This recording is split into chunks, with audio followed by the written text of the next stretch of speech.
Hey, welcome everybody. I'm so excited to have Gregory Frye as my guest. We're going to be talking about one of my favorite things, which is storytelling. My grandfather was a fantastic storyteller, as was my dad. And there is a fine art to it that somehow can be absorbed through osmosis, but there are also technical features.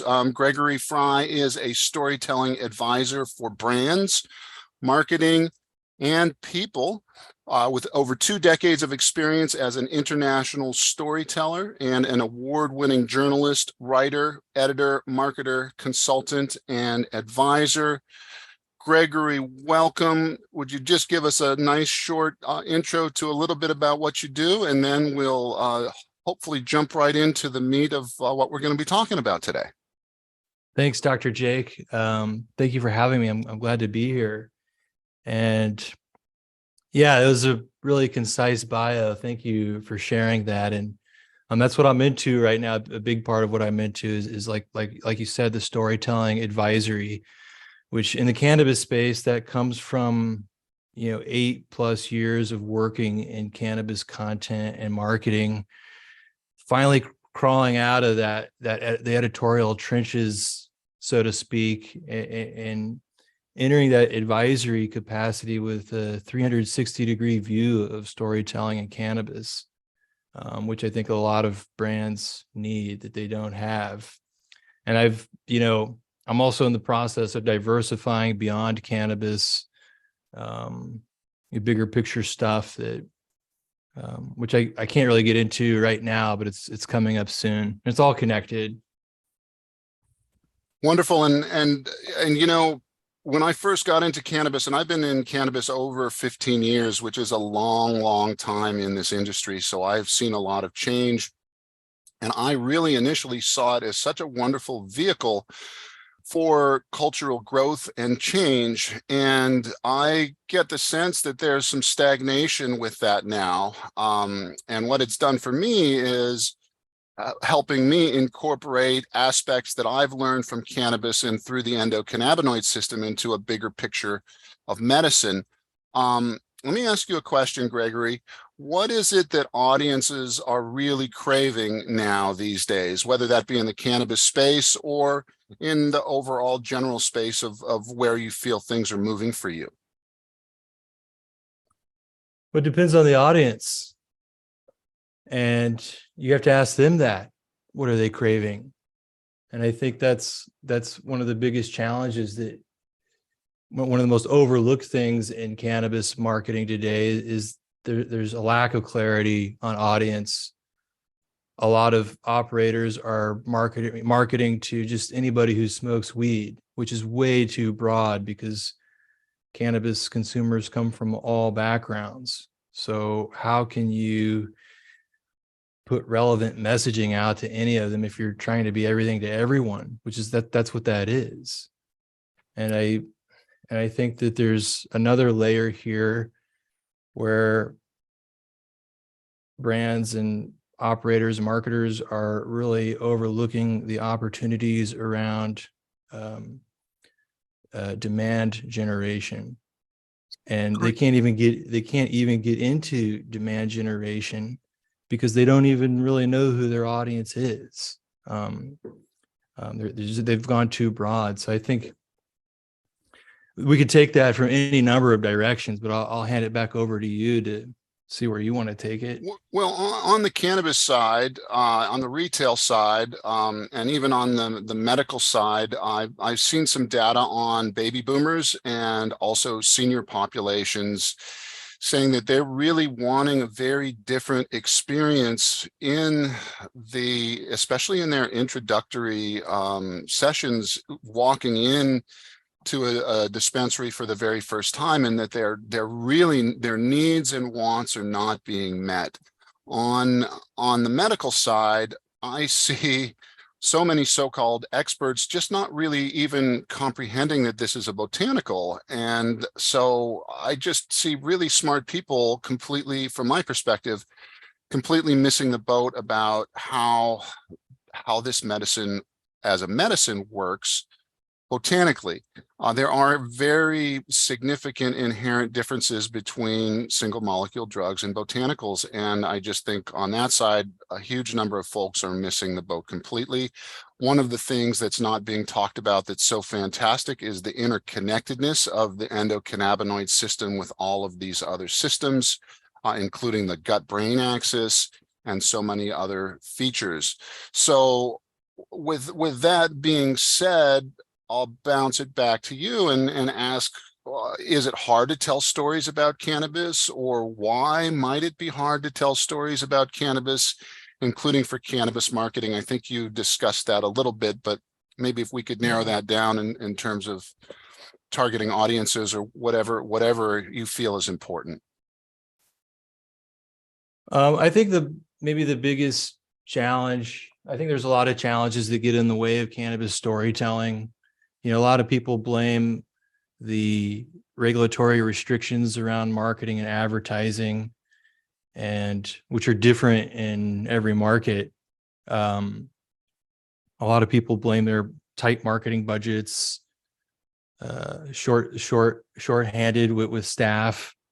And yeah, if you don't have the proper resources, of course, it's hard to wear all those hats. And a lot of cannabis companies are doing that to their marketing departments. They're overwhelming very small teams with a lot of different tasks, and the results are oftentimes mediocre. And I think so. I think part of what needs to happen here is marketers, marketing departments, brands taking a step back and using the lens of storytelling to get a bird's eye view of what they're doing, exactly what they want to say, how they want to say it. And I lost track of your question. I think there was more to say, but I wonder if you could. I think you addressed most of it. What came to my mind while you were just discussing that is one of the common themes that I use when talking with medical markets or describing the medical system and the endocannabinoid system. And we discussed this in our call previously. And that's the story of the dragon and the castle, and how our body and our endocannabinoid system is the castle, and how pathogenic processes or negative influences impact the physiology. And discussing the endocannabinoid system as a system that helps us maintain inner harmony and balance, also known as homeostasis, despite a very widely changing and sometimes crazy and chaotic world out there. That's a story that I like to tell a lot. And so to go back to the question originally, why is it hard to tell stories? I don't think marketing folks are thinking about it the way you do, in terms of that they're really telling stories. And what I realized early on, because when I first started speaking with audiences, it was live, well before Zoom era. And I was interacting on an educational level, and people had never even heard of CBD. I'd have 100 people in the room, and I'd ask for hands, who's ever heard of this thing called CBD? Nobody had ever heard of this. This was, back 15, 16 years ago. So I think that audiences are craving things. There's a desperate want and a need for information. And what I realized was that as much as the science is important, and I think if anyone who follows my work, I always have peer-reviewed references discussing what I'm talking about. But I don't necessarily think that that is what causes change in folks' minds. That this is where I think we connected, and I was like, oh, there's this Gregory Frye talking about this from a storytelling perspective. So to just bounce that back to you, if you want to finish up your thoughts, why is it hard to tell stories about cannabis, including for cannabis marketing? And maybe we've already answered a lot of those questions. I think there's a lot more to discuss around that question. And I've been thinking about this a lot lately, and that when working our way toward legalization involved changing hearts and minds. I mean, that was the way. Politicians, leaders, they don't listen to scientific data. People listen to stories. They get inspired and they put pressure on the political leaders to make change. But so the operators now have forgotten that. They've forgotten that just because we got to legalization, that doesn't mean that the need to change hearts and minds around this stops. The reality is the majority of human beings do not have a relationship with cannabis. And I think there's a cannabis product for everyone, whether it's a topical, a capsule, or putting like a THCA tincture on their salad or whatever. There's so many different applications. And cannabis marketers have really dropped the ball there, just trying to market to anybody who smokes weed. That doesn't make any sense. And going even further there, I just mentioned the majority of people who don't have a relationship with cannabis yet, and the people who do, a lot of them could probably greatly benefit by refining or enhancing their cannabis regimens, or bringing more mindfulness to how they approach it, because it's not exactly something you learn at school. But for whatever purposes somebody's using it, I think that's maybe a whole other conversation we get into around personal use and all that. But when you think about it like this, how in the States, markets usually go from medical and then they bring on adult use, and attention around medical declines, which is a really big deal, because now what are we saying? We're expecting like people just to like walk in, grab a cannabis product and figure it out for themselves. That doesn't work. If anything, we should be putting more attention on medical, which is another area of storytelling that needs to happen. And operators are a big part of this.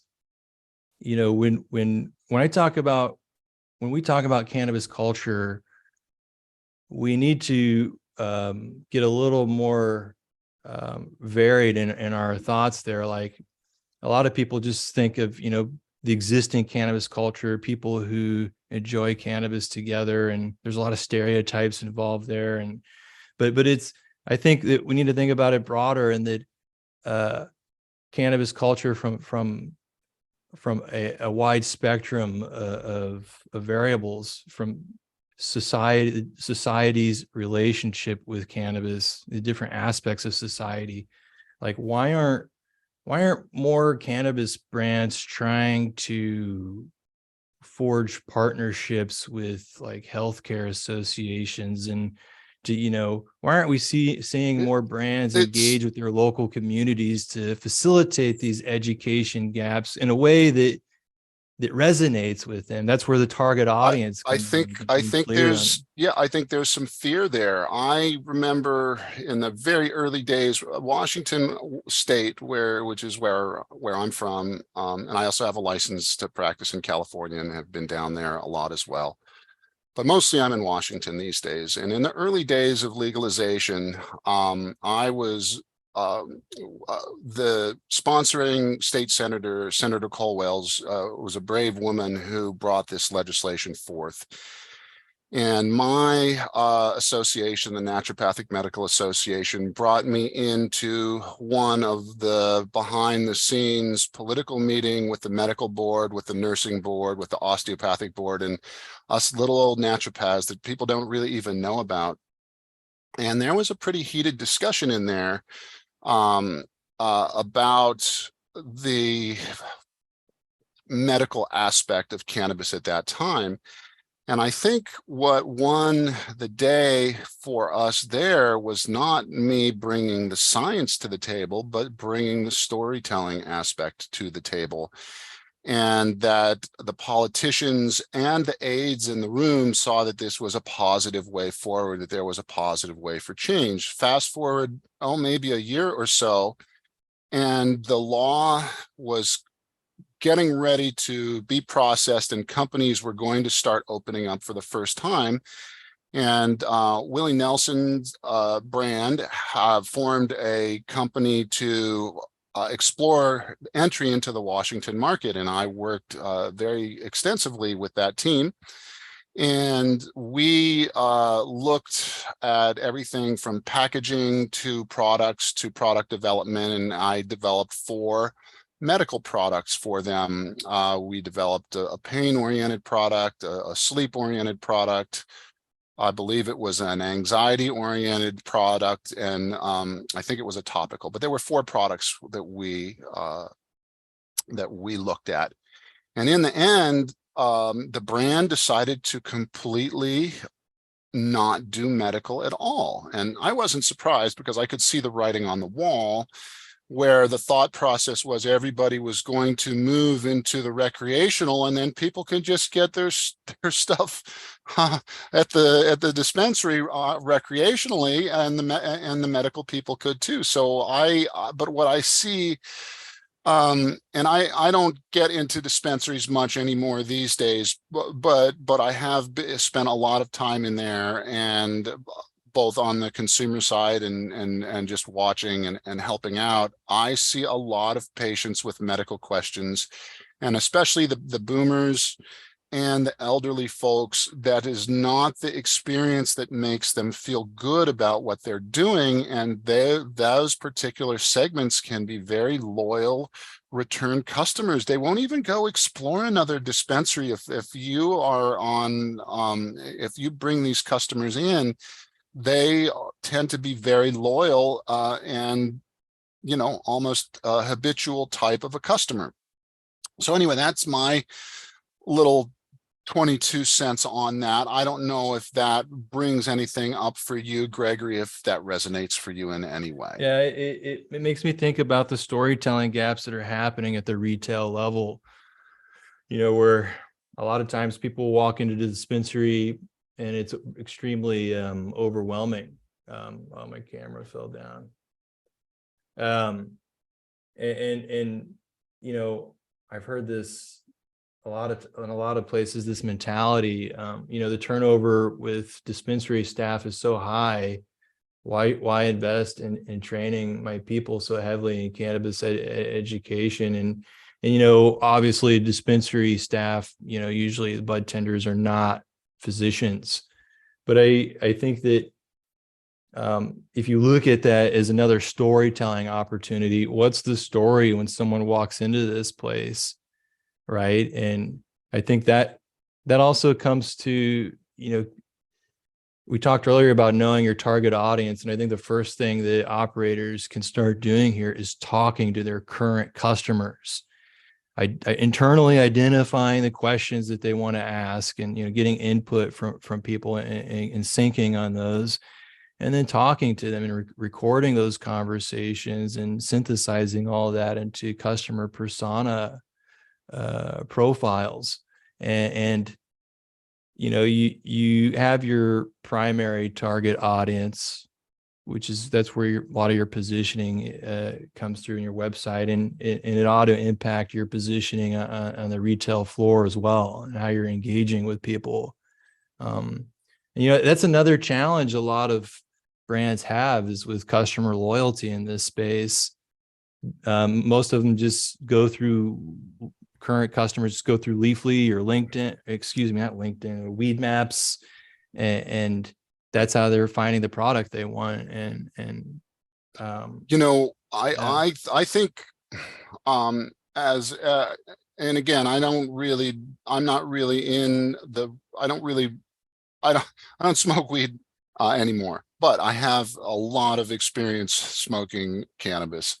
I only really resonate with 2 brands that have ever stuck in my brain. And one is the Willie Nelson brand, largely because of his fame and his famousness, and because I worked for them, and the Mike Tyson brand. I honestly, if you had to ask me, as a guy who's been to some dispensaries and used a few products, the brands aren't even sticking in my brain. And I'm a professional in the industry. And so So what does that say about the stories that are being told? I mean, I understand the products, pre-rolls, gummies, concentrates, etc., blah, blah, blah.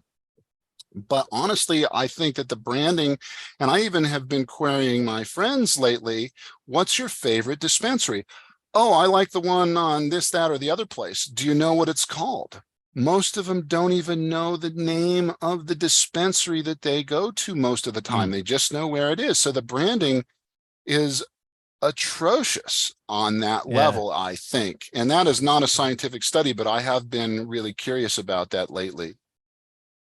Yeah, there's very little differentiation with branding and cannabis, and it's painful because these operators are working on very thin margins, and it's man, they have it tough, and to just kind of, and a lot of them, their internal processes are an absolute mess, and in reality they're probably struggling just to keep their product on shelves. But the ones who are dialed in and who do have amazing products and are just fumbling the branding, and it's a marketing issue too. I think that's, when you and a good example of this is you go onto a typical dispensary website and everything you read is about the operator. They've if you want to engage a target audience, you need to make the story about them. They need to be the hero of the story, and your product or service is the guide to help them achieve specific goals. That's how you gain relevance. That's how you give audiences what they crave, by talking about the subject they have the most vested interest in is themselves. But Do you again, get you can't do that if you're too broad. do you get a sense of on what some of those themes might be that folks would really resonate with? I Well, think of again, Go yeah. ahead.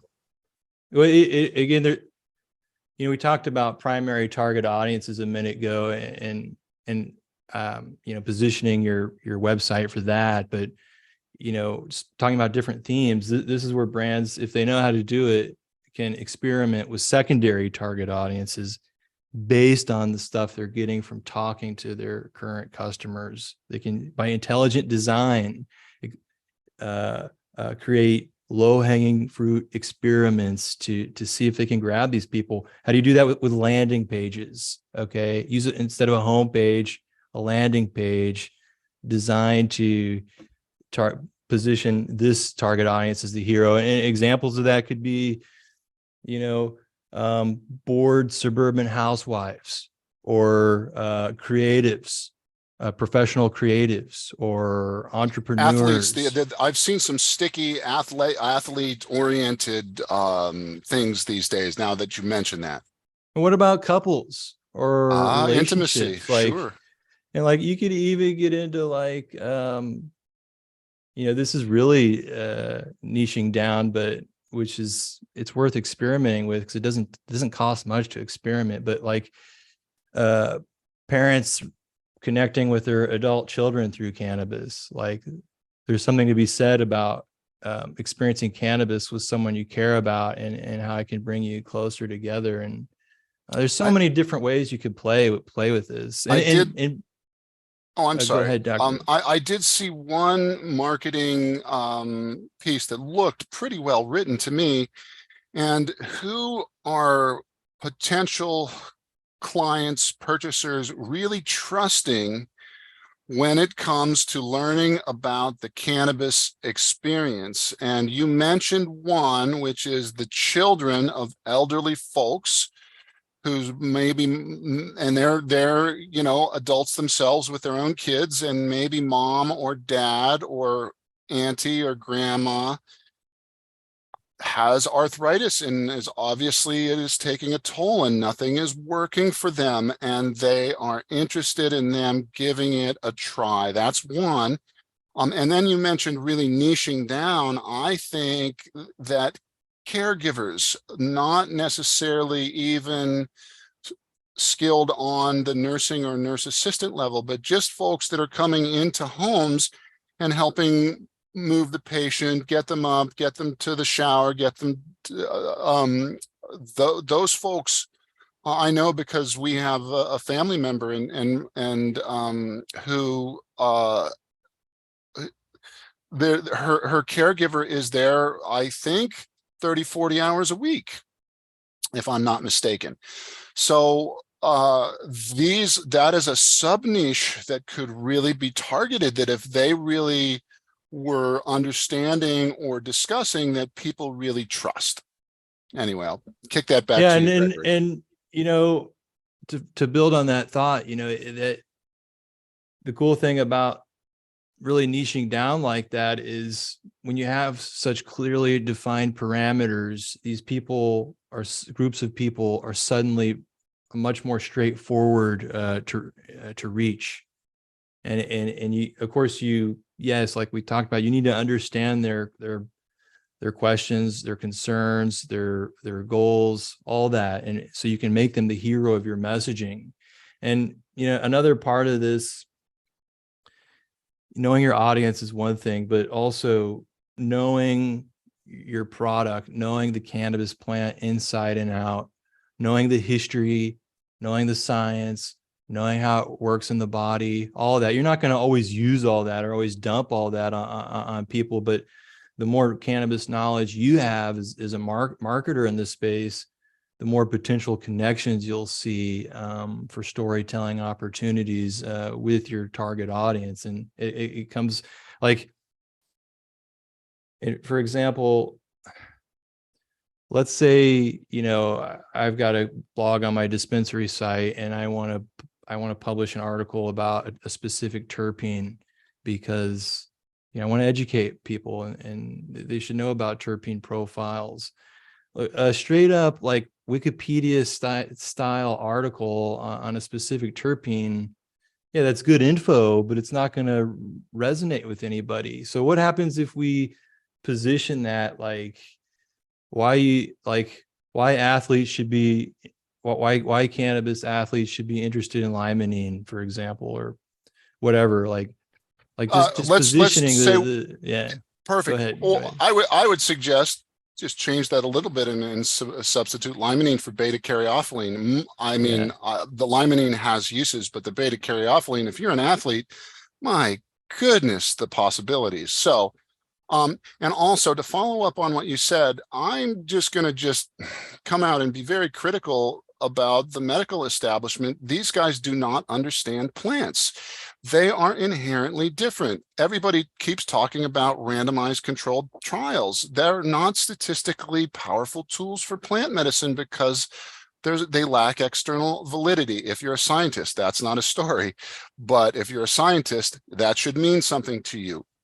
Additionally, I hear time and time again PhD pharmacologists saying, well, we're not sure if synergy is really, or entourage is really happening with cannabis.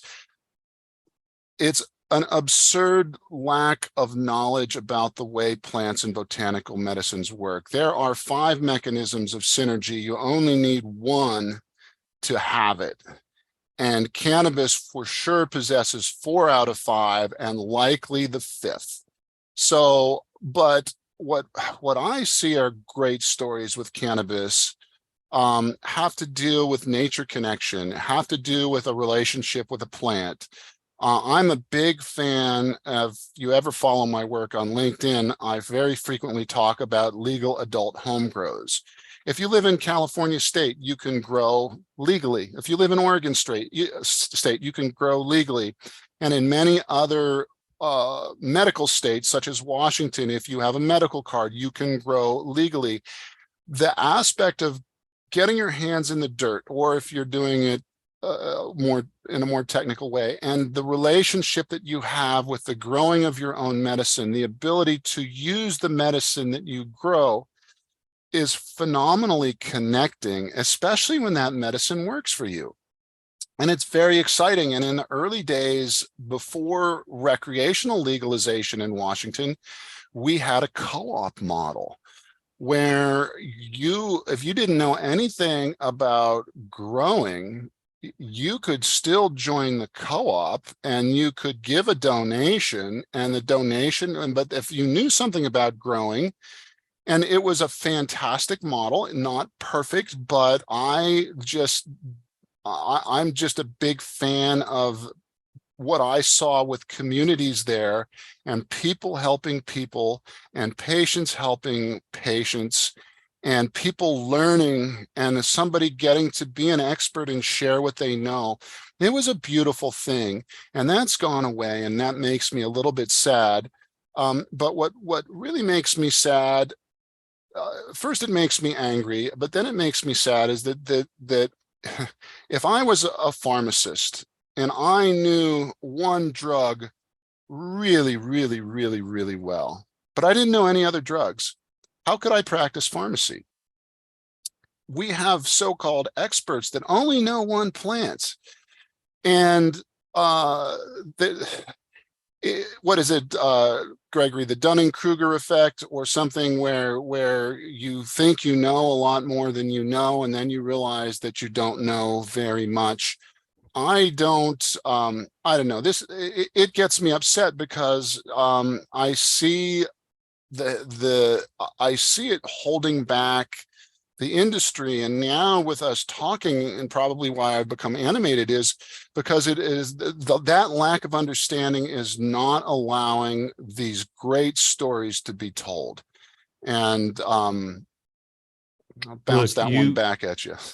home grow is important. And, you mentioned community, and I think that's an area where brands and operators can really drill down. And if they make community one of their values and part of their mission, and just getting creative about engaging with their community in selfless, loving ways, the restrictions, online marketing restrictions, suddenly aren't going to matter, because you're gradually going to convert everybody into some kind of product, in the entire county, surrounding counties. And like, look, a lot of operators fear home grow. They think, oh, this will steal business from us. Look, the reality is, the truth is, most people aren't going to grow their own. They're going to go to the dispensary. And even if they are growing their own, there's going to be other products at the dispensary that they want to get a hold of. And imagine the power if an operator, let's say it could be in any market with home grow, if an operator like steps over that line and says, I'm going to start doing home grow workshops for people in the community.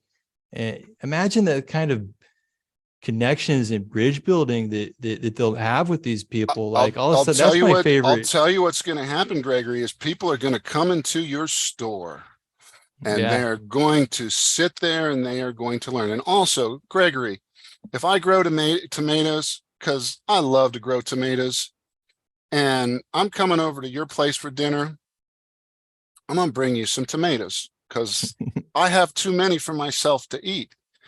But a month or a week or 2 months later, we aren't going to sit down for dinner at your place. We're going to go out to a restaurant. And guess what? You and we're both going to order salads. And when I go to the grocery store, I'm still going to buy tomatoes, and you're still going to buy tomatoes. But what I think it will unleash is this concept of the huge, broad diversity and potential for this plant, and the wide varieties of products that can be developed that aren't even out there, let alone phenotypes, and strains is the misnomer, but it's what people use. And also the combination of cannabis with other plants. It is boggling my mind. I see a few of these products, but in botanical medicine, most of the time we do not use single botanicals together. We are almost always combining them. So for example, for a digestive problem such as dyspepsia, you don't just throw one thing at it. You treat it with a demulcent, which is an herb that soothes the stomach, and soothes the digestive tract. But plus you also maybe add some bitters, and bitters are bitter tasting herbs, that naturally stimulate digestive properties. And then for helping with peristalsis, you use an aromatic herb like a peppermint or an oregano. And we combine them together. And what we know clinically when we do this, and there are randomized controlled trials on specific products, also in comparison with standard synthetic reference drugs, that time after time again show the superiority of the plant over the single chemical. However, not a whole huge amount of those studies, but cannabis can be combined intelligently to enhance recreational highs, to make them get you more high, but a lot of people don't want that. So you have to differentiate that, or to make it have them get you less high, but somebody still wants a recreational experience. I don't hear anyone talking about the difference in the euphoria between an oral product and an inhaled product. I think that's a fascinating story. And the reason why is it's a biochemical reason. It makes a perfect amount of sense. And for topicals, for example, the combination of multiple products with a cannabis product is just intelligent medicine. And topicals are one of my favorites because personally they work for me, and every physiology is different.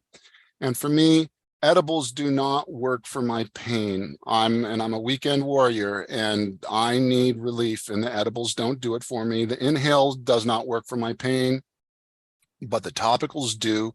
And I think entry into the marketplace is suggesting a topical product because they usually work. They don't always work for everyone, and they're usually mild. So why not teach people how to make a topical? What are you going to do? It's so easy. It is easier to make a topical than it is for you to cook dinner. It really is. It's so darn simple. And even finding ways to reach people about the value of topicals.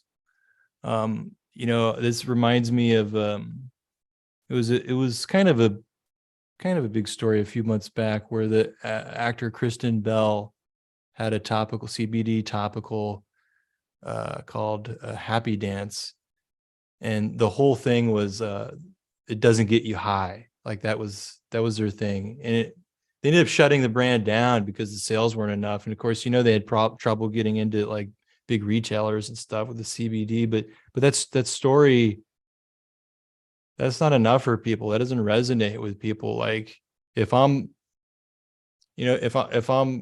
maybe I don't have a relationship with cannabis yet, but I've got some pain that could potentially benefit from a topical, and I see this, it doesn't mean anything to me. It does. I'll tell you, yeah. And if I Let me do have a relationship with cannabis, I think, oh, boring, doesn't get me high. That's boring. Moving on. Let me tell you a great micro niche cannabis story about a topical. Granny, 82, I'll do it in medical terms. 82-year-old female with bilateral hand pain secondary to rheumatoid arthritis. Isn't that boring? She's got arthritis and her hands are deformed and they hurt. How bad is your pain, Granny? 8 out of 10. Wow. You can't even see on people's faces that have chronic pain when pain is that bad. But let me tell you, 8 is a pretty bad level of pain. You're not participating in the dinner conversation when you're at a level of 8. So that's not a really interesting story.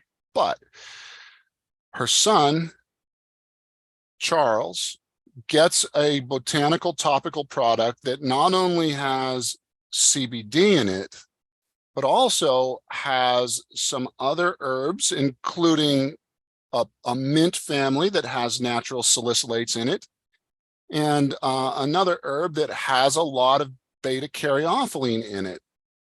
And it's in a nice gel so that it's not greasy. And this isn't the interesting part of the story yet, but Granny puts it on her hands, and 20 minutes later, that 8 out of a 10 is now a 4 out of a 10. Now, this actually happened. I wasn't the son who gave it to the granny, but I was actually there when this happened. It just happened a few days ago. And it was an amazing thing. And also the range of motion improved and the grip strength improved. So that's not the interesting story. The interesting story is when the son goes to work and he talks with his buddies and he tells them, wow, you got to try this. And then the really cool study is that he's got a hard job. He gets maybe some low back pain, puts the topical on his back, and all of a sudden now you have 2 customers. It's a really tiny story, but when stuff works, people will talk about it. And I don't know, maybe that was, maybe I went on a little too long. My grandfather would have been not appropriate. It's an example, an awesome example of the storytelling we don't see enough of in cannabis. If I'm a cannabis brand, I'm collecting these stories. I'm engaging. I'm engaging with my customers all the time. We know each other by first name in a lot of cases, and they're happy to get on camera and get vulnerable about their story. And in some cases, you're not going to get everybody doing that, but that's the most powerful storytelling. And you could put disclaimers on there to get around the restrictions, but that's the most powerful storytelling we can do in cannabis is these testimonials, just everyday people opening up about how cannabis impacted their lives. And you hardly ever see that. It's crazy. And I think there are, and I think backing up here, I think there are a lot of reasons. We talked about challenges with storytelling in cannabis. I think there are a lot of reasons why this kind of storytelling doesn't happen. One is that a lot of these brands assume that weed will sell itself. And like we said, they're marketing to everybody who smokes weed. But I think there's also a lot of knowledge gaps that are preventing this from happening. Like, these brands, maybe they have the business expertise, but they don't have enough background in cannabis to understand where these storytelling hookups need to happen, right? They're these stories about grandma's arthritis, like going away rather quickly, are totally off their radar. And another part of this goes back to intent for being into cannabis in the first place.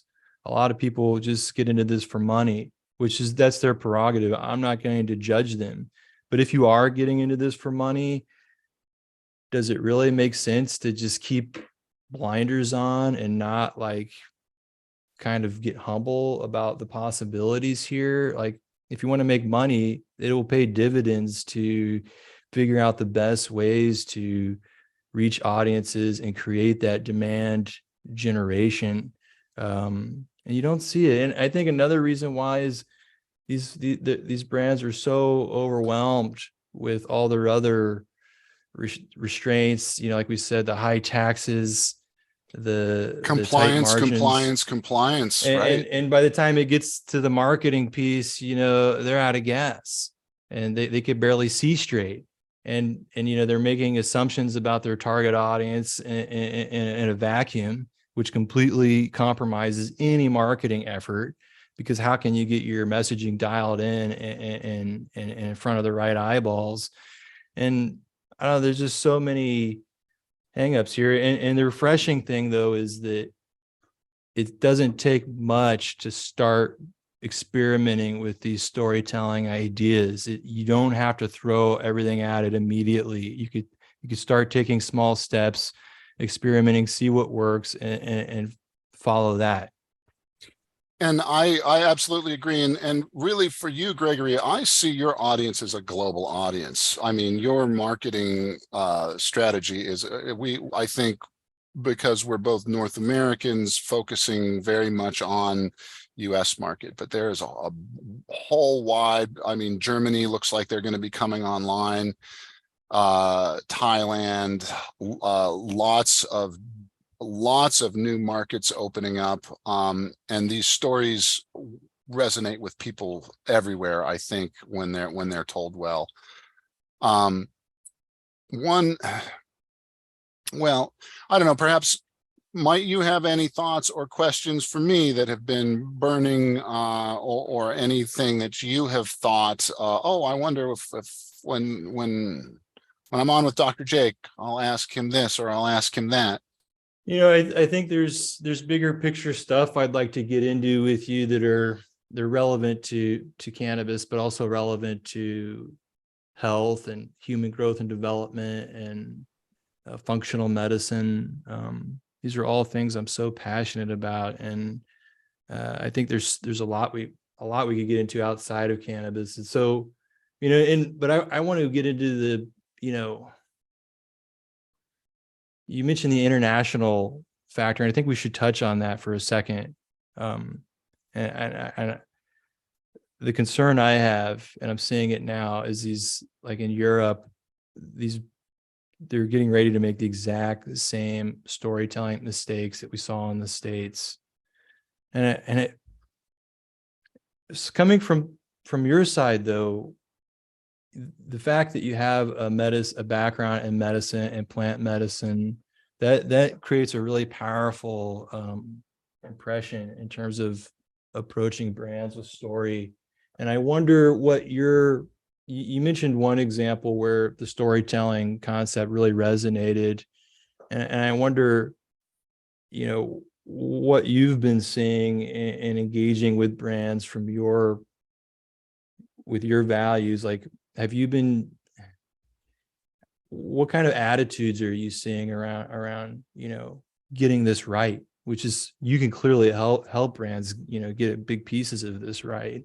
I see a tremendous thirst for knowledge and wisdom in and around areas of self-care in the general population. And I see a tremendous ignorance on the medical establishment for embracing the whole plant botanical experience. And I think one of the reasons is that, at least in the US model, it's really not set up for reimbursement for clinicians to talk about it. Let me just break it down on, if you don't mind, to talk Please. technically for a little bit.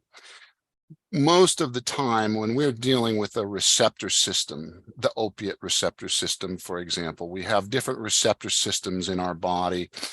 When we think about a drug, we're thinking about typically a single molecule affecting a single pathway. And most of those drugs are water soluble, meaning that they hit the bloodstream and are very predictable. The cannabinoids are lipids. Because water and fats, water and oil don't mix, they want to separate. So as soon as the cannabis hits the bloodstream, it wants to leave. That is a variable factor that patients have to be educated about. The receptors in the endocannabinoid system can vary as much as 100-fold in the nervous system at any given time. So we have this model of using a stable drug on a stable receptor system. The digestive tract, if we're taking it orally, can have variable transit time. So if you're taking a 5 milligram product, the transit time is going to affect absorption. You have a huge variety of labeled products with labeled cannabinoid ratios, all of which are different, that the patient has to understand, that the doctor has to understand. Different delivery methods, such as topicals, inhalations, suppositories, intranasal, et cetera, et cetera. Huge variety of products, huge variability of absorption. Once it's absorbed, it doesn't act as predictably as a water-soluble drug. When it gets to the receptor populations are varying wildly. It requires a lot of time and a lot of follow-up and a lot of patient education, and nobody has reimbursement models to sit with a patient for a full hour to discuss this. It's just not built into the system. Additionally, we have multiple chemicals hitting multiple pathways. They're not, the conventional model is not set up to really understand that. CBD alone interacts indirectly with cannabinoid receptors. It hits the transient receptor potential vanilla receptors. It hits the serotonin receptors. It hits the adenosine receptors. It hits the nuclear factor kappa B pathway. These things are not behaving the same way. So what it comes down to is very individualized care. This does not mean that we cannot scientifically determine safety or efficacy. Lord have mercy, there have been so many safety toxicology studies already done, but let's do more, that's fine. But there's something called real world evidence. And it is a change in perspective of medicine, but it is exactly how cutting edge cancer therapies are working. And let me do a little more technical piece, and then I'll tell a simple story. So part of the problem with cancer drugs is they're super toxic. Cancer drugs are very toxic, and a lot of the times the patients can't tolerate them, so they have to discontinue therapy, or they're so toxic that they cause kidney damage or liver damage. And what we have found, and I mean the royal we, as we've looked at the literature, is that when we use multiple chemical chemotherapy agents at a given time, we can use a lower dose, and there tends to be less toxicity. That's exactly how plants and plant medicine work. I could give other examples with HIV medications. Most blood pressure medications aren't controlled by just giving one drug. We typically, most of the time, have to give 2 drugs. If you've got kidney disease or another condition, you might need 3 different drugs. So the idea, and they're really, in cardiology, for example, to use the blood pressure, less than 15% of the therapies in conventional modern cardiology have a very high degree of evidence. It's just a myth that, same thing in emergency department, it's just an absolute myth, and there's papers on this. But let's talk about the story of aspirin and willow bark to just kind of make it a lot simpler for everybody. Aspirin kind of fallen out of favor. Why? Because it really rips up the digestive tract pretty badly. I mean, for every aspirin taken, on average, an unbuffered aspirin causes a 5 milliliter bleed in the digestive tract. 5 mLs is one of those little tubes that you get when you go to the doctors and they take your blood. One of those little tubes is about 5 mLs. But anyway, aspirin's terrible for the digestive tract. On the inflammatory side, it has some advantages, and plus it also makes platelets slippery, so it can help reduce stroke. But it's not the best drug, and I hear people say time and time again, if aspirin were to come to market today, it wouldn't make it through the drug approval process. Willow, let's talk about willow. Willow, all species of willow contain aspirin-like chemicals called salicylates. And the salicylates in aspirin have been chemically modified to make them stronger and faster acting than the willow. The willow salicylates are slow acting, but also the willows contain polyphenols. So polyphenols soothe the digestive tract. So when we take willow bark, it has a good anti-inflammatory effect, but because the salicylates are natural, they tend to be milder. The willow does not irritate the digestive tract. And the problem, and when Bayer first invented aspirin, the problem with willow is it takes 2 to 3 hours for it to really start to have its pain relieving effect versus aspirin, which is nearly instantaneous because it's absorbed, and I'm talking unbuffered aspirin, right through the stomach, just like alcohol is.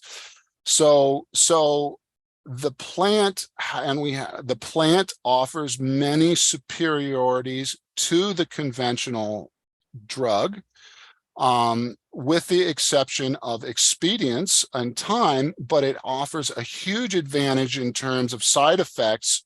Plus, with the added benefit if you're not in a hurry, you get an equivalent amount of pain relief. So these multiple chemicals in plants tend to be more effective. And then I'm going to tell one more story, and that's the story of cocaine, because that got everybody's ears perked up. Schedule 2. It's a Schedule 2 Schedule substance 2, in it the has some US, by medical the way. benefits, Yeah. especially in dentistry. But there are different types of cocaine. Cocaine is used in indigenous cultures in Central America as a tea that gives a nice lift. It's actually sold over the counter, and it looks like it's in a Lipton tea box. And it has very clean stimulating effects. Like any stimulant, it has its disadvantages, but it's very clean. It's coca leaf tea. Coca leaf tea, I exactly. gotta You get take this. that coca leaf tea and you process it into powdered cocaine. All of a sudden, it has a lot more negatives than the coca leaf tea does, but it also has a much higher market value. But back in the day, and I'm talking about, what was it, in the 90s with Miami Vice and all of that, probably well beyond your I time know there, Miami Gregory. Vice. Oh, My you do? dad used Okay. to wear the my dad used to wear the wicker sandals for a while. Oh, that's awesome. Okay. So powder cocaine, a lot of problems that the coca tea doesn't have. Additionally, you take that powdered cocaine and you make crack out of it, it's a much more serious, highly addictive, problematic, so that the processing of a natural compound through these chemical processes that alter it can have many negative effects. This happens in the case of willow bark. If you look at opium, the poppy, the way that it's used in traditional Chinese medicine, one of it is as a tea, and it's used as a mild cough suppressant at a very low dose, and it can be good to give a patient a cough suppressant, because if you're sick and your cough is keeping you up, you're not going to get any rest. So sometimes at night you can have a benefit to allow the patient to get sleep. But if you take that opium poppy, which is relatively mild in a tea, and all of a sudden you extract it and you get something called heroin, it has a lot of negative effects. But what is worse than heroin? Fentanyl is worse than heroin, and fentanyl is not a natural opiate, it's a synthetic opiate. So you hear the story here, right? You have a natural plant compound with pros and cons, just like cannabis has pros and cons. You isolate it, you synthesize it, you do something to concentrate it, and all of a sudden you've got either a powdered cocaine or a heroin, which has more negative effects. And then you make a synthetic on top of that, it can get even worse. So those are a couple of stories that I like to tell, to talk about. And cannabinoids, they're not innocent, but I made a note to myself, and you talked about there might be a type of a cannabis for everybody. What I can say from a storytelling perspective is that when I say the word cannabis or marijuana, Gregory, what you think of as marijuana or cannabis is different than what I think about, which is different than what my mom thinks about. We all have a slightly different definition and connotation of what even cannabis is. And I do agree that there are more types of cannabis than there are types of dogs, for example. So just like a certain dog might be a great fit for your family, but a different dog might be a really bad idea, the same can be true for cannabis. Anyway, bunch of stories there. Yeah, it was what you reminded me of, talking about the tea, and then, the coca leaf tea, and then, cocaine in powdered form, and then like crack cocaine. You made me think of the dosing curve and the biphasic effects. Like with cannabis is a great example. People have an ideal dosing window for cannabis, and if you exceed that too much, there's a point of diminishing returns, which is another part of the storytelling that a lot of people don't know. And there's so much we could say about getting one's regimen dialed in and just being sensitive to that. But you reminded me of something else I wanted to ask you about. You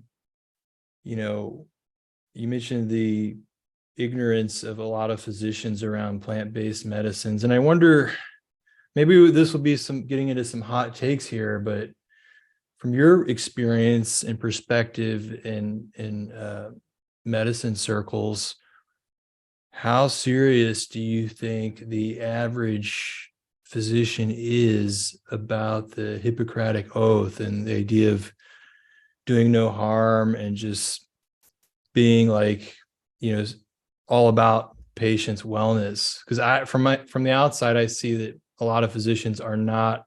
I think they've forgotten the Hippocratic Oath. Otherwise, they would teach themselves a thing or two about nutrition and be, subscribing nutritional things first.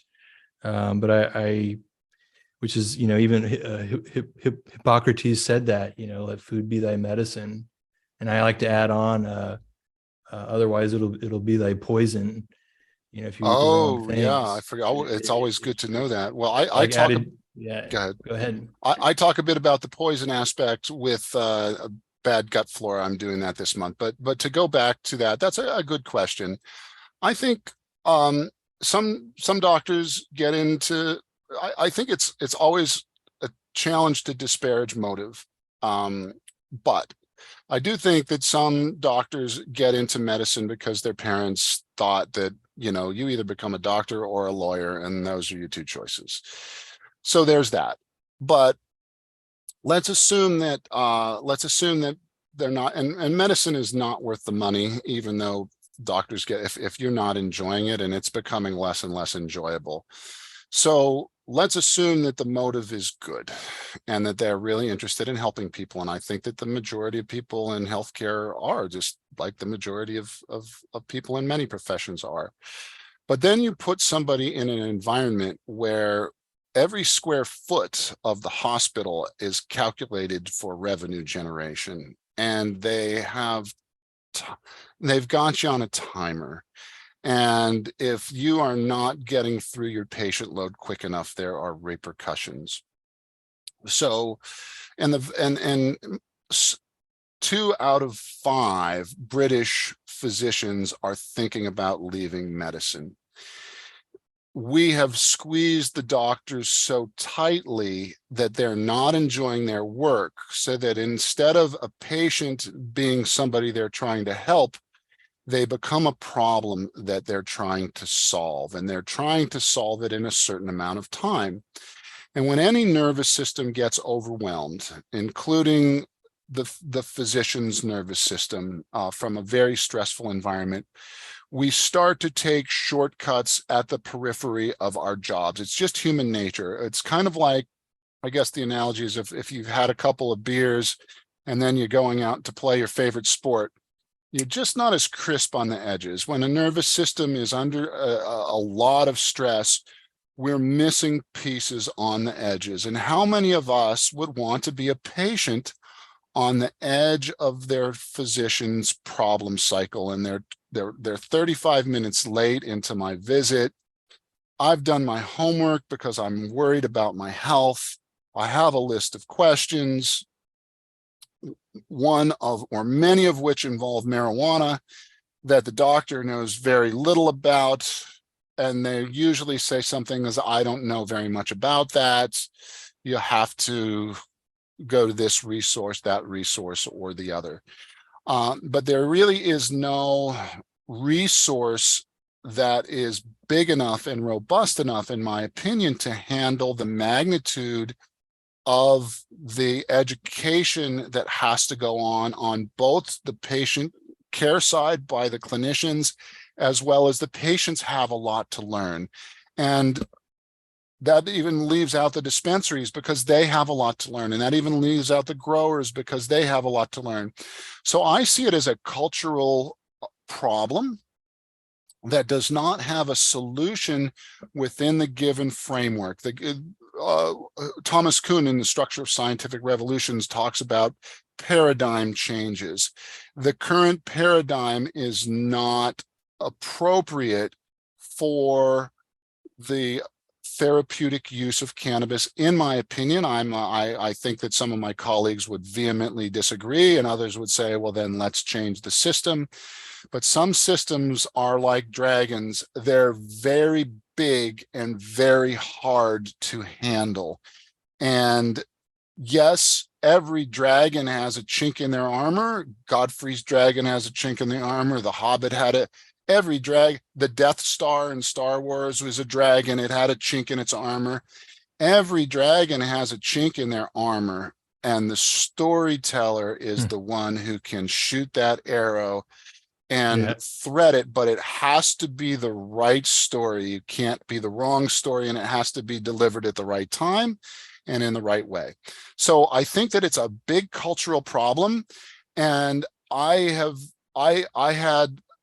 a lot of sadness and anger around this, because I can see the blindness, but I also have an appreciativeness of that it is not necessarily one of motive, but one of circumstance. And I think that's why you and I hit it off on our first call, is because I see the storytelling and the parable. That's what Jesus was so effective. And I hate to use a religious analogy, but it's just what came up. Jesus told parables. Yeah. He told stories, and guess what it did? I'm going to use this. I won't use the F word because my YouTube rankings will go down. But with those stories, he scared the F out of the Roman Empire with stories. And that's how powerful they are. Yeah. I think bringing people back from the dead might have been pretty scary too. But I thank you for bringing that up, and I want to further hone in on that chink of the armor around that you mentioned, around, in this case, putting cannabis on the radar of healthcare professionals. And that, have you, and so this is a question, a topic I want to bring up with that bigger aim. Have you seen what Dr. Jordan Tischler is doing with the Association of Cannabinoid Specialists?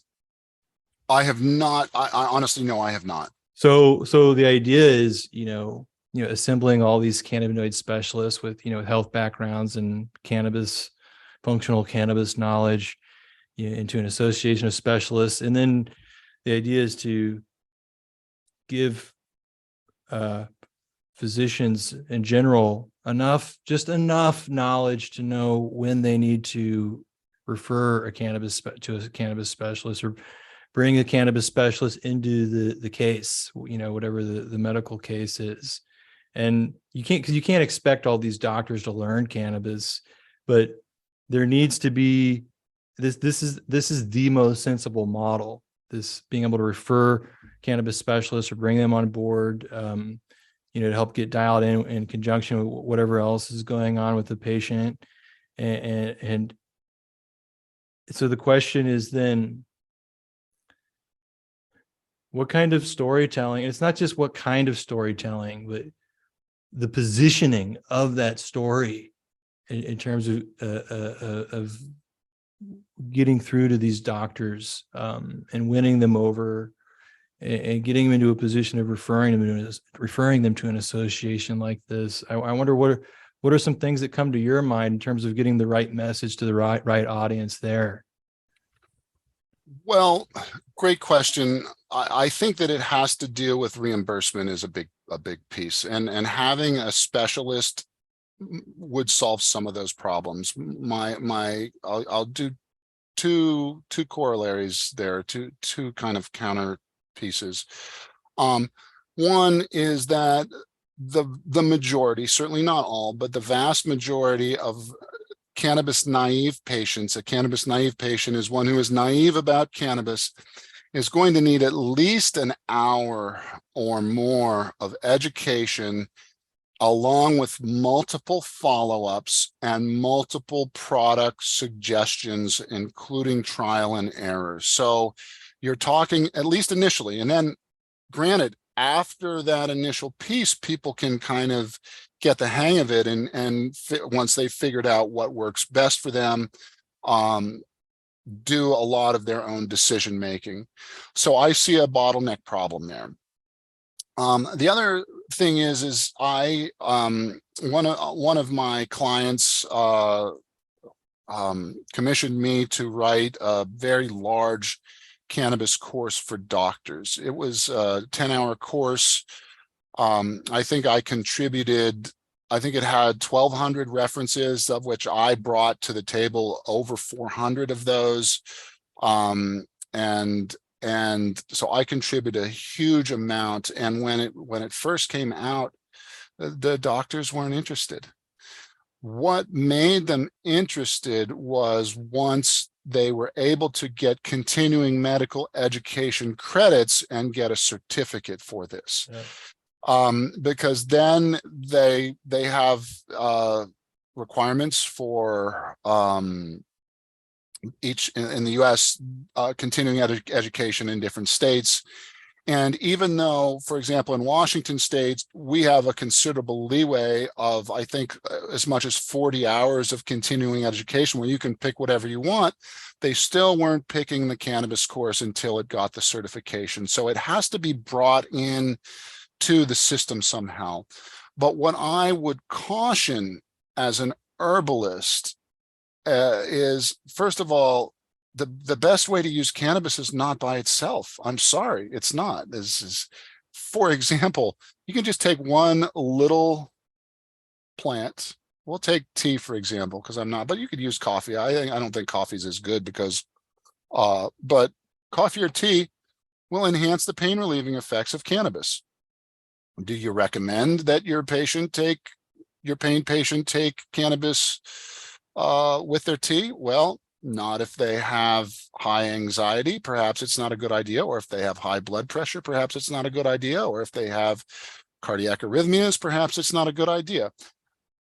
If you don't understand the way that patients are going to be using this, that's just one example.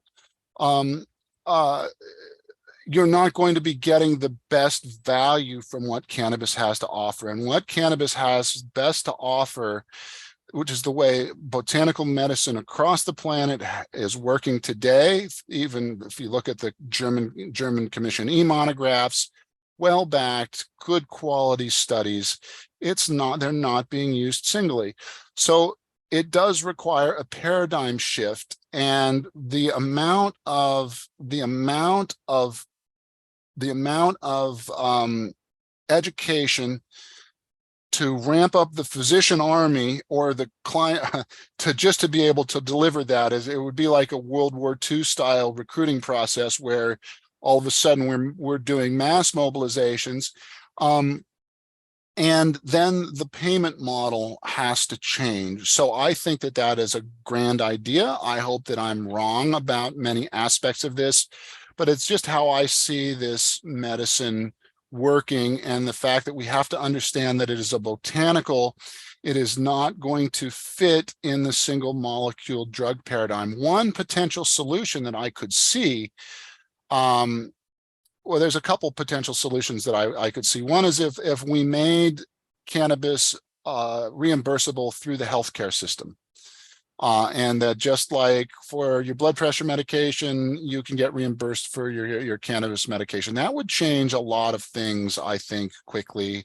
But I also view things through the monetary lens, and I'll bet you dinner somewhere, Gregory, that if that ever happens, that insurance companies would then immediately start saying, well, we know we have such good safety, why don't we make it over-the-counter medicine so that then it doesn't have to be part of the reimbursement process. So I see money as a major obstacle in medicine, I guess is what I'm trying to say in a 6-second soundbite that I've taken 20 minutes to talk about. I think that those cannabis clinicians are brave. I think Dr. Tischler probably would disagree with me on that, and I'd be happy to hear that, but that's just how I see it. And cannabis is not best when used alone for medicine. If you're using it for pain, it can be combined with other things. If you're using it for anxiety, we have to be cautious with the psych drugs. But if you aren't on psych drugs, there's a lot of really cool things that can be done with cannabis, and certainly for topicals, combining it. I don't know, does that bring anything up for you? Yeah, one thing that came to mind, is it's a challenge, the just the countless questions anybody's going to have when they're trying to figure cannabis out, especially if they're not used to figuring these things out on their own. And it made me think of what if we could train an AI language model to, within a framework where it needs certain amount of input, to accurately answer questions with disclaimers based on the input that they're receiving, that may aid people's journey in terms of figuring this out. It seems like that'd be an extremely valuable resource. I think that that could be a very valuable resource, especially when combined with biometric data that patients can access either through devices or their cell phones. Can be very, very, very useful. I think that when we talk about synergy in plants or entourage, botanical synergy, there's many people think of that as one thing, and that's why I think a lot of people get confused. I consider there to be two categories of synergy. One is I would call therapeutic synergy, where we can demonstrate via controlled trials. Yes, this is where I would accept a controlled trial, especially in reference with standardized synthetic reference drugs, to gauge and determine synergistic effects. It's called an isobol method. It's very standard in the plant world. If you don't know what it is, you don't know what plants are. You better learn. And so we can very clearly demonstrate a therapeutic efficacy, say for pain, for example, or even something that's very specifically measurable, such as blood clotting times or something like that.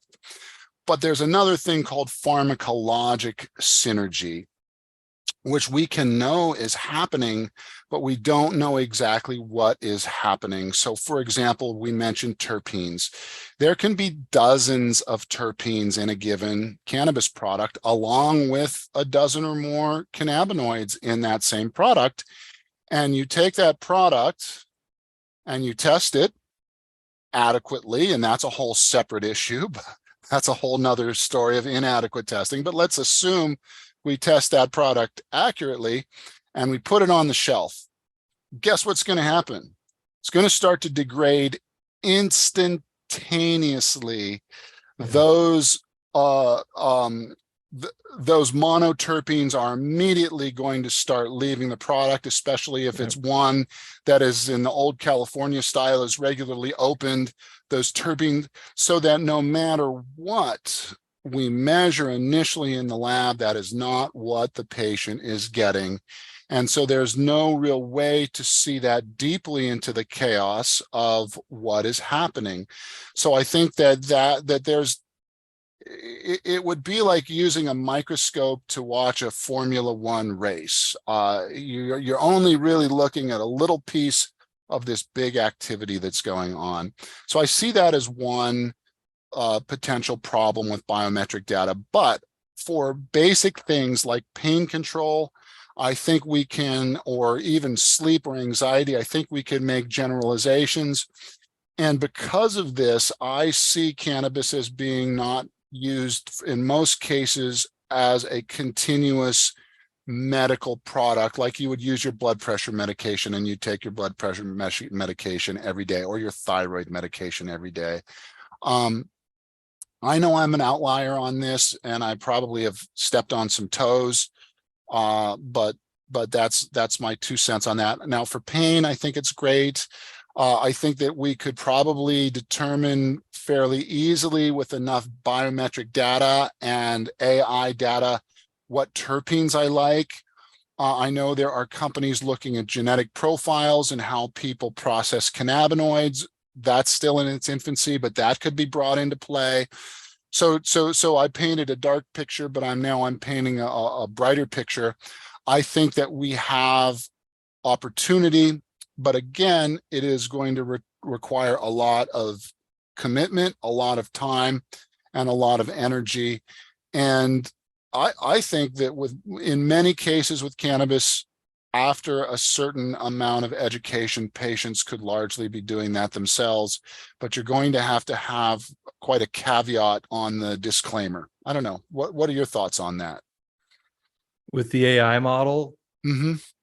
well, I think that it definitely needs to be done carefully. And there are enterprises that have already been collecting a lot of patient data, clinical patient data that can be fed into it, training an Yep. AI model like UK's got that. a big database. The Um, Canadian healthcare system has a huge database right now. I think we're sitting on a really valuable idea that maybe we should edit out of the podcast and develop Okay. between the Well, two of us. I'll send you the full audio and we can cut this piece out. Seriously. But I the metaphor you mentioned of watching a Formula One race with a magnifying glass when you were talking about trying to understand a cannabis product from the lab results, and how those start to immediately degrade. That's also something to keep in mind here. Just taking that analogy that metaphor a little further. If you're new to Formula One, watching a race without a magnifying glass can be really confusing. You don't know what the heck's going on. My first few races I was pretty overwhelmed. It seemed like chaos out there. How are they keeping track?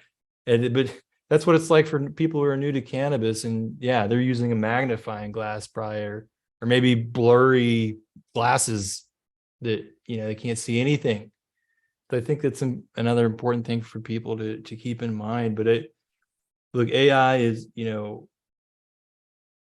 an important tool that is And with AI, changing. Gregory, instead of using a magnifying glass to watch a Formula One race, maybe you could have 350,000 magnifying glasses watching, and it becomes like an insect eye. You see how we're using stories here? It becomes like an insect eye, and every little eyelid is pulling in the data and creating a big picture. See, we're at the beginning of this technology, and isn't it interesting? Isaac Asimov, I believe, said that technology sufficiently advanced is indistinguishable from magic. And so we are using that insect analogy, or a machine analogy. Insects are very machine-like. And so when we are grasping at meaning at the edge of technology that we understand, we ascribe properties to it. But I do think that for the individual patients, there are potential opportunities. But really, one of the best ways, I think, of helping folks, and this is something that I really am a big fan of, is a word called enteroception. Entero meaning inside, and ception is perceiving.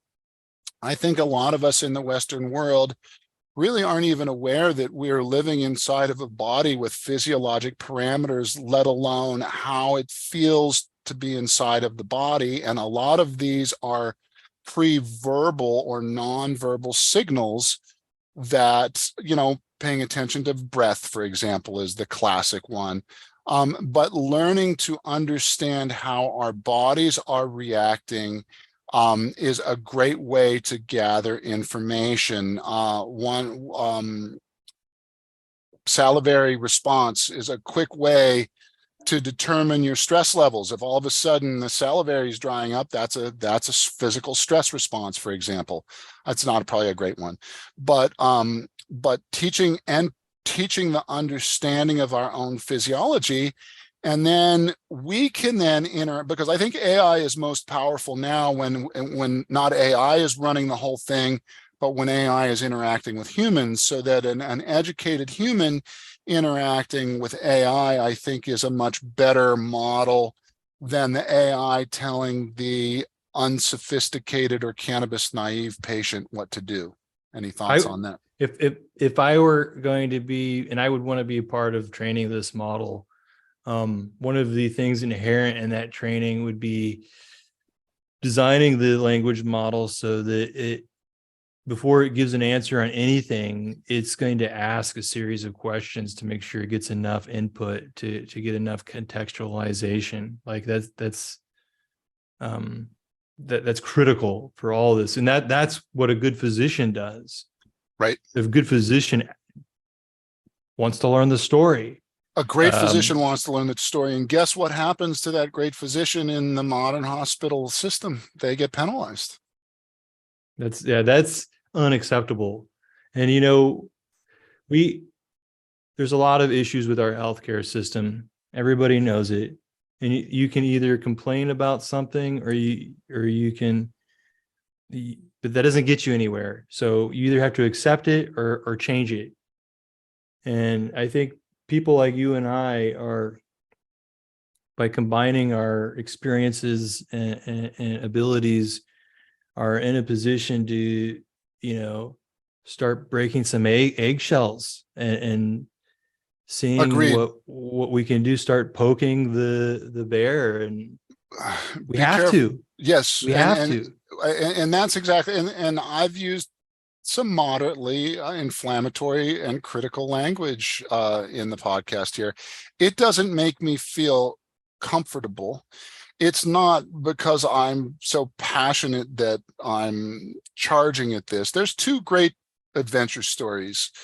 One is like the Grail Quest, where you have a vision and you must go for it and overcome, and you choose your own path through the forest. In the Grail Quest, you can only choose, there's only one path through that forest for you to get to the Grail, and you have to follow it yourself. That's one type of an adventure. The other adventure is one where you are all of a sudden mysteriously brought up and brought into it. The Hobbit, for example, is a great story of that, or even in the early 1977 George Lucas Star Wars, where Luke wanted to go to Starfleet Academy and become a pilot, but the Empire came and killed his family, and he was taken away with Obi-Wan into it. And I feel in this regards, I sometimes am a non-willing or less than willing critic, because I don't like being critical. I score very high in agreeableness, but I also am a protector, and I see this as protecting my real or even imaginary patients and humans' access to this plant, which is our fundamental birthright as creatures on this planet, our commonwealth human right to have access to these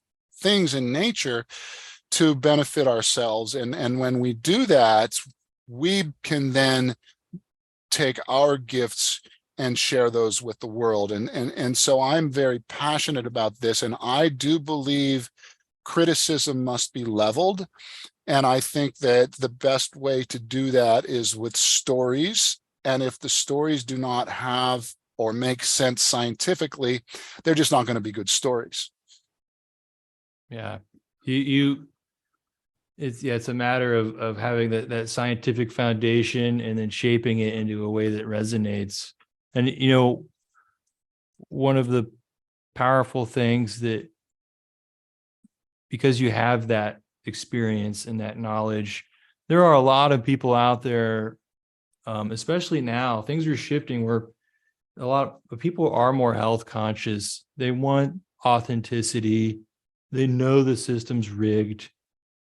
With the right kind of storytelling, you could easily position yourself as a leader, and start building a community around your values and your desires to help people. And I think the people would be really responsive to that. And I think a lot of people would pay. Like, imagine the value of, getting, like, sitting in on a cohort that has like 4 calls over a period of 4 or 5 weeks with you, where we can get vulnerable and get into anything around our, it's really I've powerful always stuff. I've always built community from my high school days, in different venues, and before that I was in sports teams, and that's a type of a community. But I'm very much a guy's guy.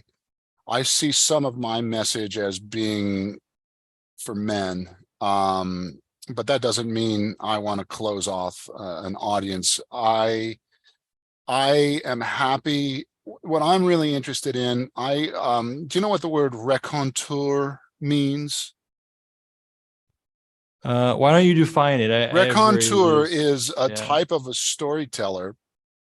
I um I in my early 20s, I left after graduating from college, I left the States and went to Japan and taught English, and then ended up staying there and studying for 5 years. And one of the beautiful geniuses of the Japanese culture, I think, is their art and their Zen. But one of their other geniuses is, and their aesthetic sense, um, the ability to take up, because they're an island country and they're they're very conscious about being an island country, but they take ideas and they change them around and make them very uniquely their own, and they become very powerful because it's a synergy between what they take from the outside and what they pull in. So to bring that back to raconteur, I believe it's a French derivative of someone who recounts. They recount the story. So I love to retell stories. And this has really been something that only in the last maybe 60 or so days has really been, and I think we first talked about a month ago. So it was really at the very beginning of my journey with this. I see this as a way to change healthcare and a way to change medicine. I personally do not feel that, and then I started looking at my LinkedIn data, and I have I was shocked that it's business people that are looking at my LinkedIn profile and my LinkedIn stories, not medical. And I was like, oh, I've been talking to the wrong audience for 14 years here. And we need to grow the community in and around our ideas, and the marketplace is the tester of those. And I have a great passion for that. And I believe in community and synergy. And what I am interested in is the empowerment of individuals to do what is uniquely theirs. And this is why I'm so interested in flow states, because I think flow states are lost in our culture to a large degree. I read that the average child these days, the average elementary school kid in the United States, has something like 22 minutes of unstructured time in their day.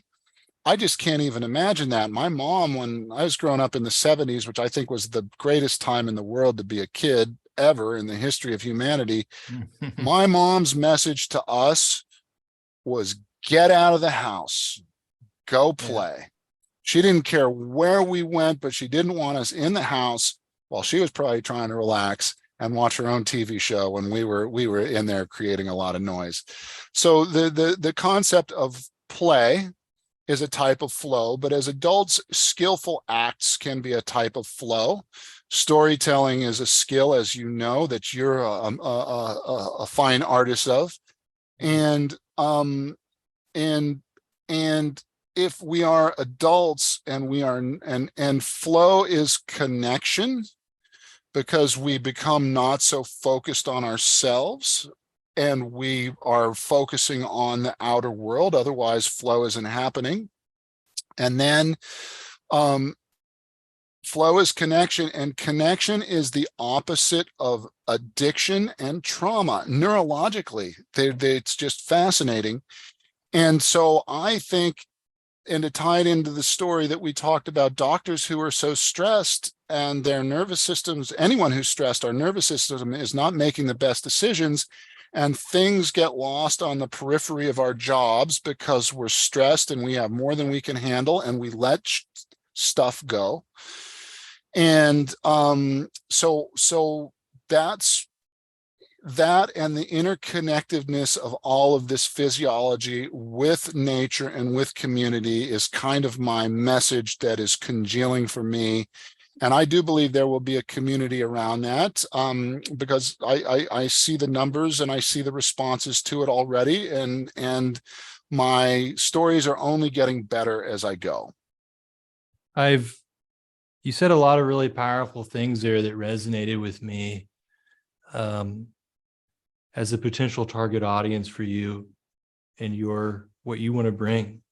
And it made me think, and we talked about this before we started recording, about, you feel a calling to engage men's health around a theme. And, you've gotten feedback, oh, men don't care about health. That's, you will never make any money from that. And, that's when, you're really onto something. And it's true. A lot of men neglect their health, and they want to focus on other things. So that's where the alchemy of storytelling comes in from your Right. perspective. Right. When if you start talking about things like, performance, flow That's it. state, That's it. and there's a lot we can unpack there, and we should do that And together. warriorship is a type of heroism, and there can be women warriors without a doubt, but a lot of us guys, I mean, testosterone.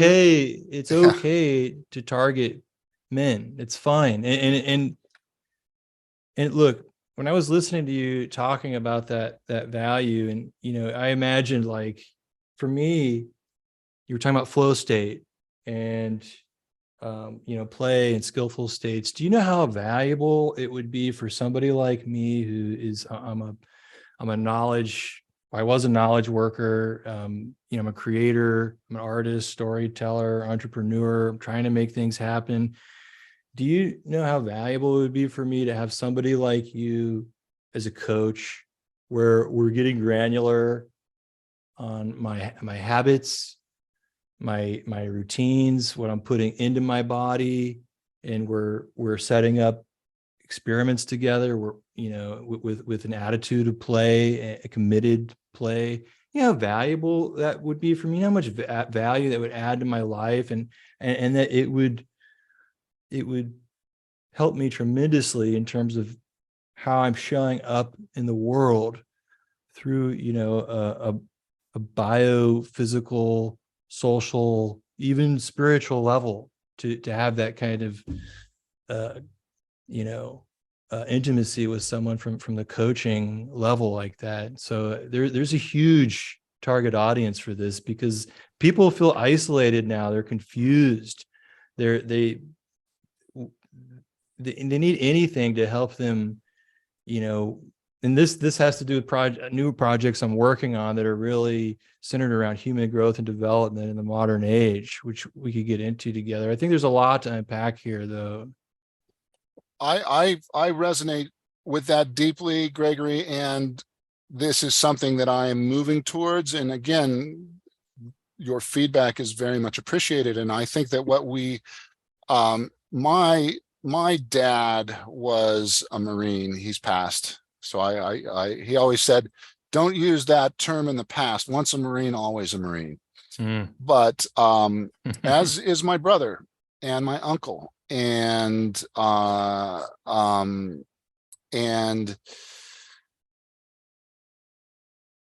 he was also a very good linebacker, and he played at Penn State, honorable mention All-American twice, which is as high a level, and he was drafted into the pros. And I was always like, Dad, why didn't you play pro football? And he was like, oh, there was no money back in it then. It was really poorly paid, very poorly paid. But I grew up with in a men's world, and I'm a very sensitive guy. And also I played Division I at Penn State, lacrosse, not football. So I've competed at a level where not only did I get free shoes, but people's jobs were on the line. I never got paid money, but at the point where people's livelihoods were at stake if the team was not performing well. And I think that we as men we could do so much better if we were able to process our emotionality, and we would just kind of like the dragon in the castle, where we can maintain our frame and our bearing against a crazy outer world. And you cannot do that unless you are accessing flow states. You just can't. And so What I think I need to learn how to do is how to articulate that to the universe, that to the world out there, that is what my coaching, because diet is incredibly important for that. The polyphenols are very important Yeah. for that. Meditation can be very important for that. Yeah. Skill can be very important for that. And and with transformation, that's another sideline. I'm just looking at our time here. Transformation, any story about transformation has certain elements to it. I don't know if you want to riff on that. I'll give you a little more time and fill the space here while you think about a story of transformation.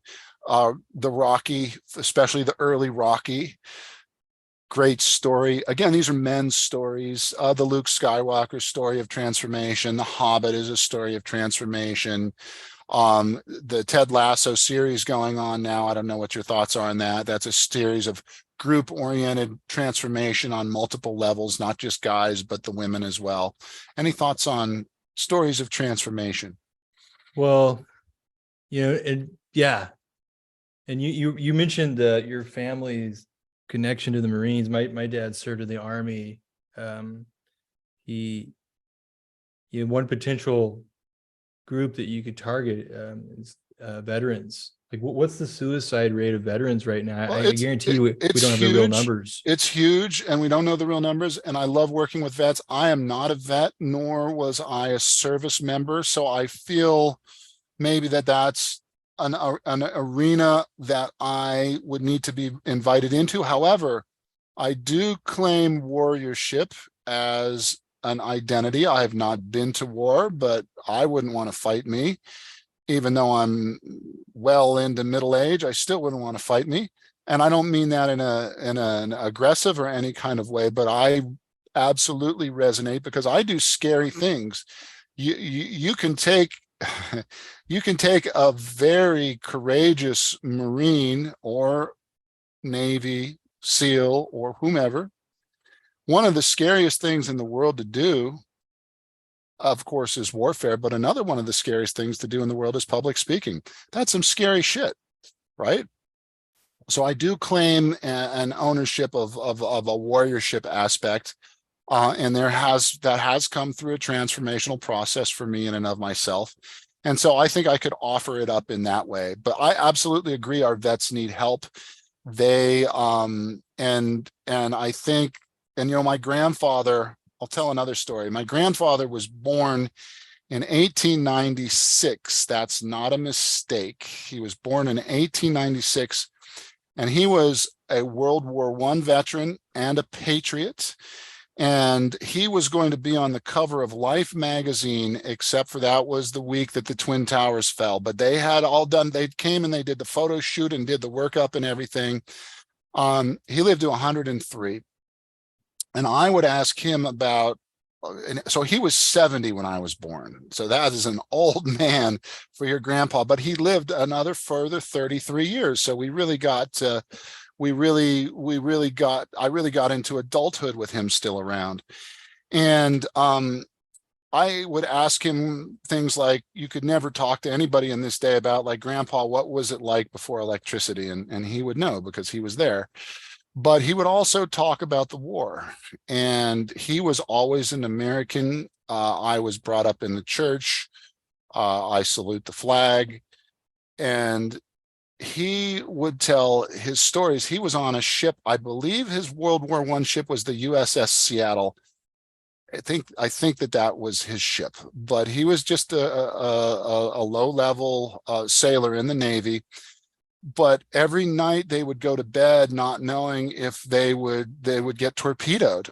And their ship's job, according to my grandfather, he told interesting stories about one time how there was a cholera epidemic on board, and the doctor said tobacco has antiviral properties, start chewing tobacco, and he chewed tobacco till he was all kinds of cool stories. But one of his stories was that became a troop transport ship, and they would take the doughboys, who at that point in time America was rural land with country boys from all over, put them on the ship, take them to France, unload them, refit the ship, and turn it into a hospital ship and bring it back. And so he would see the before war and the after of war, with the U-boats in between. Before the war, the optimism, the innocence, U-boats, hospital ship, over and over and over again. And he always said to me, war is hell. And I've not been there, but he saw it with his own eyes, and I trust that it's true. And I think that for our folks and our service members who have seen the hell of war, we can't understand that. But does that mean that I don't have tools to offer that? Anyone, male or female, think I have tools to offer. But so that's why I hesitate to enter that group. But you can see that there's a reason for it and a story behind it.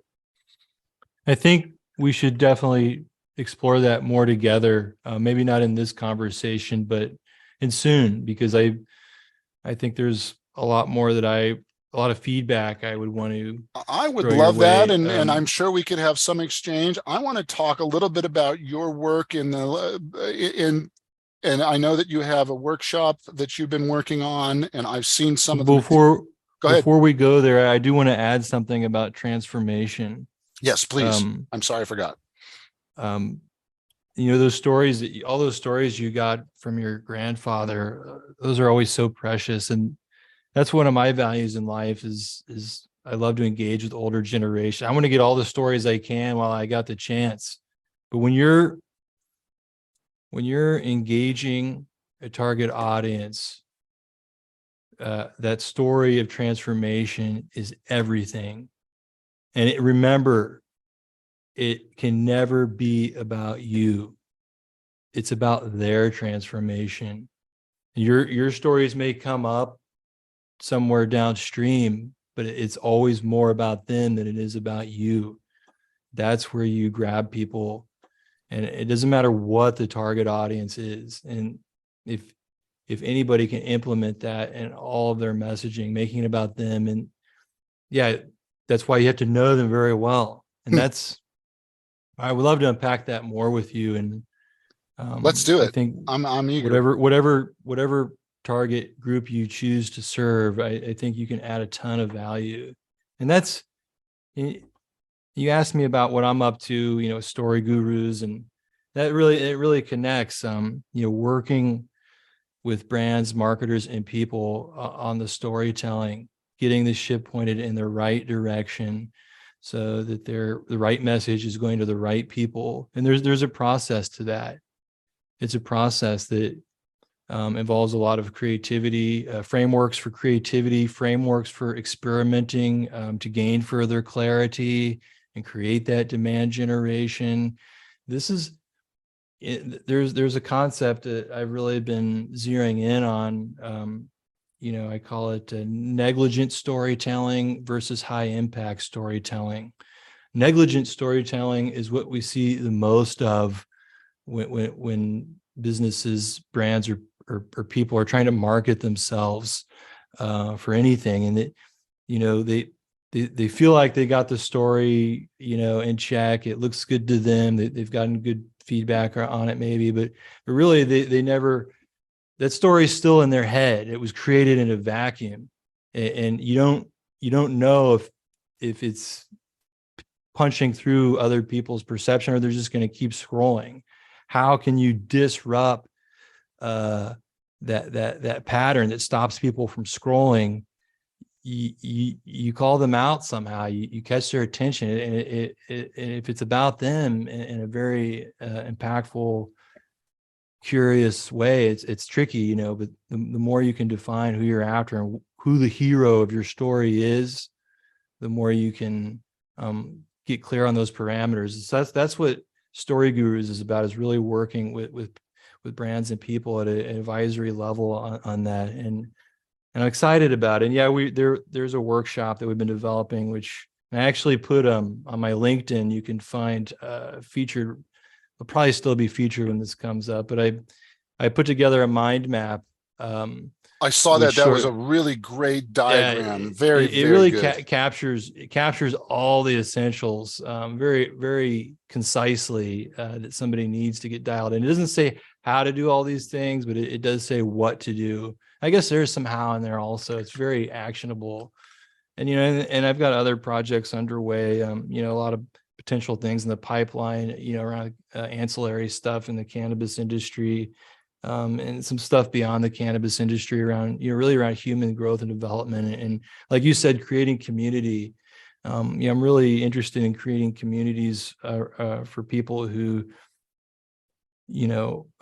deep thinkers, visionaries, artists like me who want to make sense of the modern world and everything that's happening, and find ways to take advantage of all these new tools that are coming our way, but also maintain balance and show up in the world in the way we want to, in the way that we can keep growing and reaching our goals. And storytelling plays a role there as well. There's storytelling frameworks that we can apply to our own situation, our own lives, and especially I've been reading Be Your Future Self Now by Dr. Benjamin Hardy. Great I book, love that title. and it's worth reading. Anybody hearing this should definitely check that out. It's a quick read too, but the more clarity you can have on who you want to be in the future, the more you can understand the priorities you need to set now, and start working towards that, and doing what